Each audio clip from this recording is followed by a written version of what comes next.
Aw tulo bɛ adamadenya ani yiriwa radio-so HDFM de Mankana. Ni aw ka kunnafoniw ye bamanankan na. Alamɛbaaw ani yantuma ayo bisimila buna adamadenya ani yiriwa radio-so HDFM donkibaru kɛnɛ kan na bi donkibaru kunnafoni bakuruba o de ye kidalikaw fe no buna adamadenya dɛmɛ o camion caman kɔni nana min kɛra tare ye kidalikaw kɔni bolo ana kuma kan bi donkibaru kɔnɔna na o de fana ye bi donkibaru kunnafoni bakuruba o ye dɔwɛrɛ b'an bolo k'a fara minnu kan sɔɔni an bɛna walawalaliw kɛ. Aw tulo bɛ adamadenya ani yiriwa radio-so HDFM de Mankana. Tabarikala ayaw bisimila ko kura donkibaru kɛnɛ kan na ina fɔ an bɔra k'a fɔ u ye kunnafoni daminaw la cogoya min na kidalikaw fe no min ye kidal ma ɲɛmaw u kɔni ye bisimila kɔni ta ka camion 70 bɔɲɔgɔnko kɔni sɛgɛrɛ minnu bɔra Gawo ni kana kidalikaw kɔni fe no waasa ka se ka na dɛmɛ kɔni do jamanadenw kɔni mɔ buna adamadenya dɛmɛ o kɔni kɛn bɛ ka ni camion 70 ka o kɔni fa tetew a bɛna waati ɲɛnama ma bari sabu min ye duguden minnu kɔni kun bɔra kidal kɔni kɔnɔna na a caman segira kana bɛɛ ni camion 70 fana ka nali kɔni mɔ a kɛra tare ani muyamuya ye dugudenw bɛɛ lajɛlen kɔni bolo a kɛnɛ kana na min ye Elaji Gamu ye ni ale kidal ale gouverneur kɔni ye a ye a dantigɛ ni ka foli ani waliɲuman dɔ ta ka min ye ni dɛmɛba in ka o kɔni sɛgɛrɛ. An ka jamana kunnafoni kunkuru la diɲɛ tɔnba Nations Unies olu ye kalanbulon dayɛlɛ ka ɲɛsin an ka jamana kunnafonidila ma 50 bɔɲɔgɔnko ma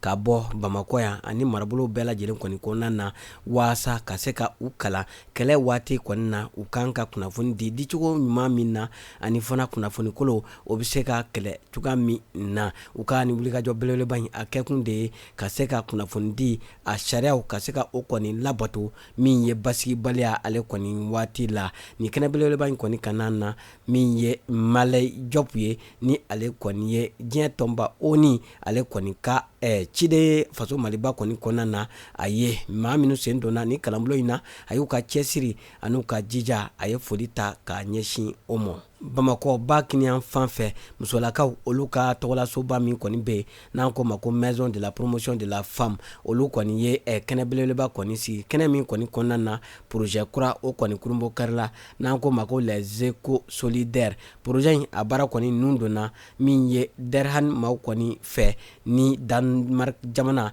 olu ka minisiriso min ɲɛsin bɛ u ni jamana wɛrɛ kɔɲɛnabɔli ma olu kɔni ka dɛmɛ ye kɛrɛnkɛrɛnnenya la projet tako filanan ni o ye FAMOG tako filanan ale kɔni hukumu kɔnɔna na nin kɛnɛ in kana na u ye kunnafoni jɛrɛ min kɔni kɛ o kɔni sinsinna min kan o de ye u bɛna baara minnu kɔni kɛ don n'a nataw la ni projet in kɔni hukumu kɔnɔna na fɛn min ye o y'o baaraw u y'o olu kɔni walawala fɛn min ye an ka jamana ale kɔni kɔnɔna na maa min bɛ ni ale kɔni ka wulikajɔ kɔni ɲɛsin bɛ ka waleya kɛlɛ n'an ko ma ko violence basée sur le genre ale ka ciden kun bɛ a kɛnɛ kana na a ye foli ani waliɲuman dɔn ta ka ni jɛkulu in maaw kɔni sɛgɛrɛ kɛrɛnkɛrɛnnenya la projet in a hakilinaw a n'a wuli ka jɔw fɛn min ye n'i y'a ta k'a lajɛ ko don n'a nataw la ko projet in kɔni bɛ fɛ ka min ye application dɔ kɔni sigi sen kan application min ni o bɛ se ka kɛ sababuya ye ni ka kunnafoni kolon ka o kɔni kɛlɛ ni ka se ka kunnafoni telima kɔni di waasa dɛmɛ a bɛ se ka ta ka maaw kɔni sɛgɛrɛ maa minnu ni lojura bɛ u la. An ka jamana minisiri min bɛ ni ale kɔni ɲɛsin bɛ kɛnɛya ko kɔni mɔ ni o ye médecin colonel major Assa Bajalo Touré ye alamisa don novembre kalo tile 13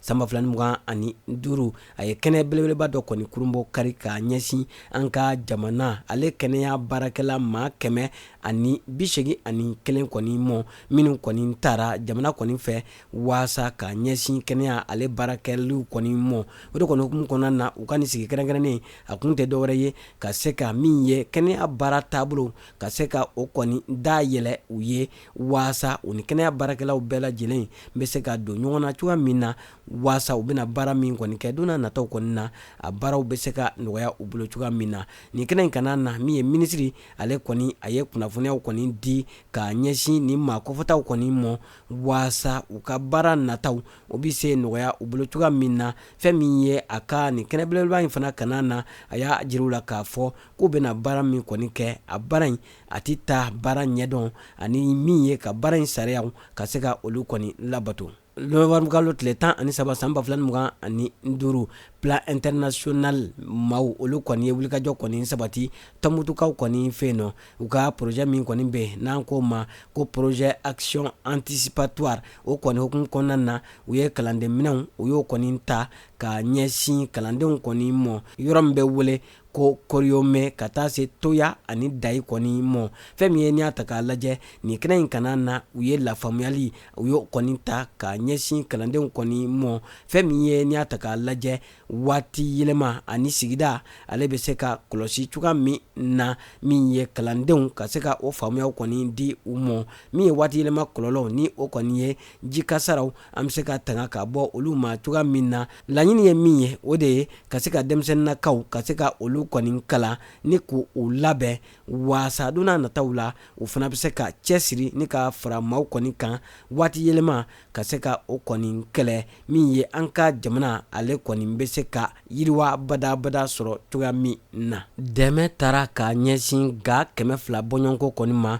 projet fɛ projet min bɛ wele ko GAC fɛn min ye a kɛkun tɛ dɔwɛrɛ ye ni ga 200 ninnu u bɛ se ka u yɛrɛ ta cogoya min na kɛrɛnkɛrɛnnenya la commune min bɛ wele ko Doekire ka taa se Alafiya olu kɔni commune kɔni kɔnɔna na a musakaw bɛɛ lajɛlen kɔni bɔra affaire mondiale Canada maaw kɔni kunna waasa min ye nin yɔrɔ kofɔlen maaw olu bɛ se ka u yɛrɛ ta cogoya min na sɔrɔ nasira fɛ. Novembre kalo tile 13 san 2025 min ye Gawo ale kɔni marabolo kɔni kɔnɔna na ji ale kɔni saradara maaw ni ɲɔgɔn cɛ maa minnu ni olu kɔni mako bɛ ji la ni jiko gɛlɛya kɔni bɛ u kan Gawo ale kɔni marabolo kɔni kɔnɔna na ni wulikajɔ belebeleba in a kɔni kɛra direction régionale de la protection civile maaw kɔni fɛ a kɔkɔrɔma donna conseil régional de la jeunesse de Gawo maaw kɔni fɛ fɛn min ye n'i y'a ta k'a lajɛ ni wulikajɔ belebeleba in a kɔni kɛra nisɔndiya ko ba ye Gawukaw kɔni bolo ni u ye foli ani waliɲumandɔn kɔni ta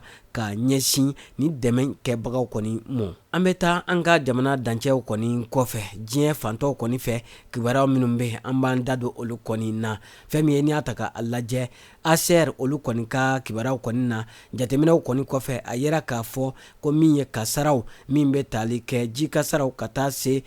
ja kɔni mɔ ko o kɛra sababuya ye ni ka maa 250,000 bɔɲɔgɔnko ka olu kɔni bɔ u sigiyɔrɔw la san tan laban in kɔni kɔnɔna na. An bɛ taa Sudankaw kɔni fɛ yen nɔ PAM olu kɔni y'u ka dɛmɛ sonsoro ka ɲɛsin yɔrɔ ma yɔrɔ min bɛ wele ko Kande Zamzam ni o kɔni tun bɛ Sudan ale maaw kɔni bisimila maa minnu ni degun kɔni ye u bɔ Sudan jamana kɔni kɔnɔna na olu maaw bɛ bisimila o yɔrɔ min kɔni na ko dɛmɛ kɔni sonsorola PAM maaw kɔni fɛ ka ɲɛsin yɔrɔ kofɔlen ma ka sababuya kɛ marifatɛjɛkulu min bɛ wele ko RSF maaw kɔni ka wulikajɔw ye ka ɲɛsin Sudan jamanadenw mɔ. An bɛ taa Norvège ale kibaruyaw la u ka cakɛda belebeleba min bɛ yen nɔ ni o kɔni ɲɛsin bɛ yiriwa kɔni mɔ ni an ko ma ko NORAD olu kɔni ye kibaruya kɔni lase k'a jira k'a fɔ u ka jamana wari miliyari 2 ani tila k'u na o kɔni ta k'a ɲɛsin min ye jamana 13 bɔɲɔgɔnko kɔni ma gɛlɛya kɛn bɛ ka minnu kɔni sosuwa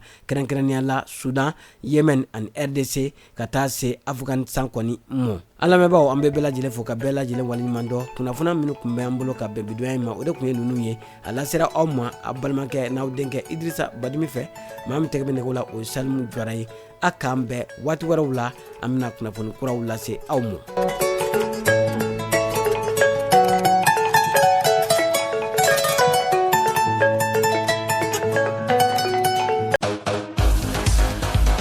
Aw tulo bɛ adamadenya ani yiriwa radio so HD FM de Mankana.